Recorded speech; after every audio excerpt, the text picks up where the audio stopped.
لوگوں کو یہ بتانا چاہتا ہوں کہ میرا ادھر قاری صاحب کے ادھر فاطمہ ویلفیئر ٹرسٹ ہاسپٹل میں یہ کم از کم 5واں یا 6واں وزٹ ہے۔ میں جب بھی آتا ہوں مجھے ہر چیز نئی دیکھنے کو ملتی ہے، اور میں قاری صاحب کی اس کوشش کو، اس لگن کو میں صرف سلام کرتا ہوں۔ اور ہم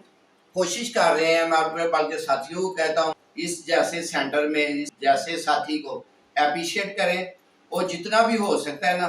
ساتھ مل کے چلیں۔ تو یہ بات ہے کہ ان کی محبت ہے، ان کی کوشش ہے، ان کی لگن ہے۔ میں جب ادھر مریضوں کو دیکھتا ہوں، نشیوں کو دیکھتا ہوں، کہ وہ بات جو پہلے میاں شمع صاحب نے بولی ہے کہ جن کو گھر والے جن سے پناہ مانگتے ہیں، معاشرہ جن لوگوں سے پناہ مانگتا ہے، دور سے گزرتا ہے، یہ ان کو اپنے سینے لگاتے ہیں، ان کو اپنے ساتھ بٹھاتے ہیں، ساتھ ان کو کھانا کھلاتے ہیں، ان کی دیکھ بھال کرتے ہیں۔ میں ایسے بھی مریض دیکھے ہیں، استغفر اللہ اللہ معاف فرمائے، کہ جن کا مجھ سے بندہ کو دیکھتا ہے نا تو وہ ڈر لگتا ہے نا، ان کے زخم ہے، ان کی حالت ایسے ہے، ان کی یہ پھر بھی ان کو سمائل دیتے ہیں،